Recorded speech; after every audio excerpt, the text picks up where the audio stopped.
words respect people, but actually to engage respectfully with young people. The government promised, like, there were almost so many jobs for this water scheme thing, like for the water meters. And then depending upon the job rates, then an extra €50 on top of your dole to go out and put water meters in. Like, how do you expect anybody to go out and put water meters into anybody's house, like? Like, you couldn't do it, like, Chéile. You know, between like a trade and academic, and about bringing them up to the same level of, you know, instead of, because if you're academics, like, oh yeah, really smart, but if you're a trade, it's kind of, you know, that. The grant I have to get in college is less than what I'm getting at Youth Reach now, and that is me paying rent, paying bills, buying food, like trying to survive, and it's less than what I'm getting for living at home, like. It's ridiculous. One young man said, funny they're asking you to make sense of some of the biggest choices of your life when they're still asking you permission to go to the toilet. So I thought that's very well affected the same way. So work doesn't work for you? What do you mean? Work's not an option. Getting money cut from her if she was doing the college thing. If she was in college, she wouldn't be getting nothing, but if she wasn't in college, she'd still be getting all the maintenance stuff she's getting. When you're fast, when you're 67, you get €40 a week. You know, like, how do you expect people, like, you know, was travel maybe a couple lots of days to get the fast? Like, that's their money gone for travelling.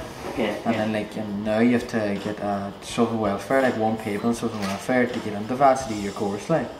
Like the course you already want to do, maybe you can't get into it because you can't sign on, like, because you've already people in your house signed on.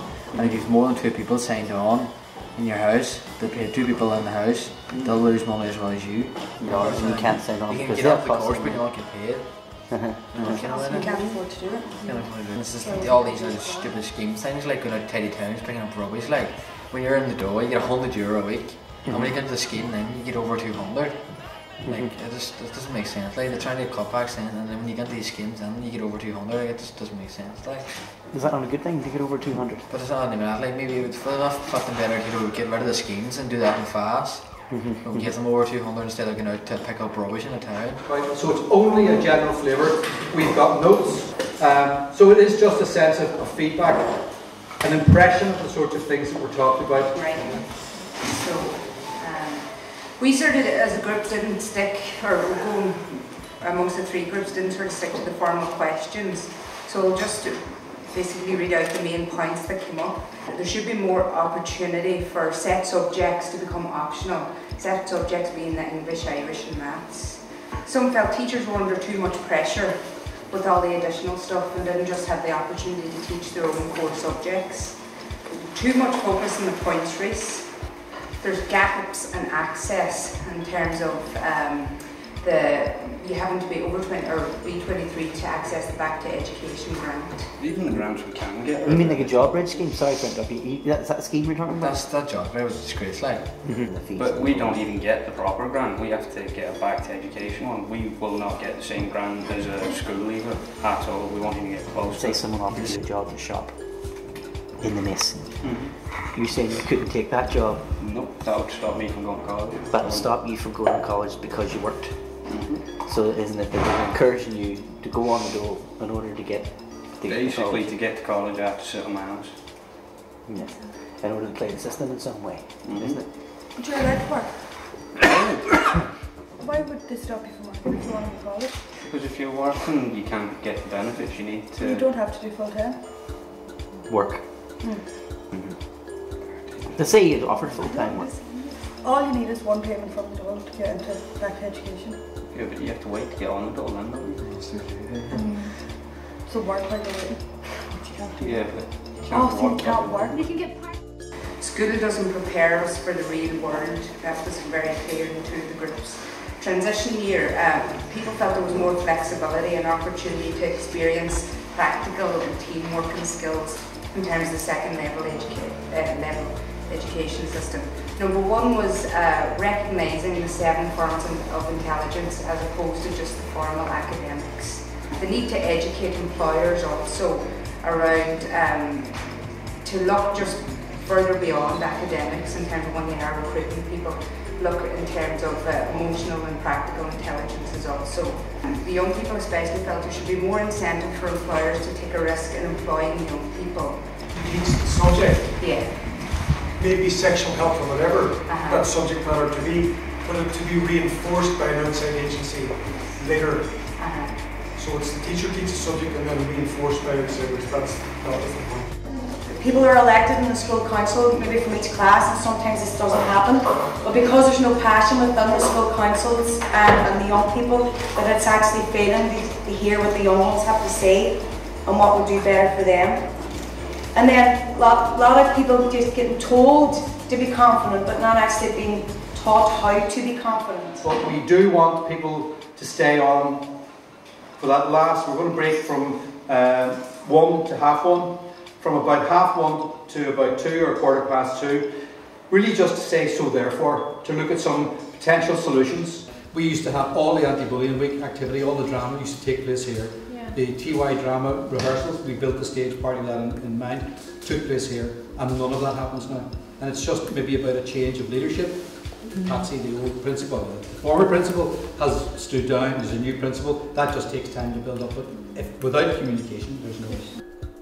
Consider collaborating more, because that's essentially what we've kind of done locally with Youth Reach, even though it was for a specific project. It's still a bit rough around the edges, but I would hope that we continue, and I think something very positive has come out of it.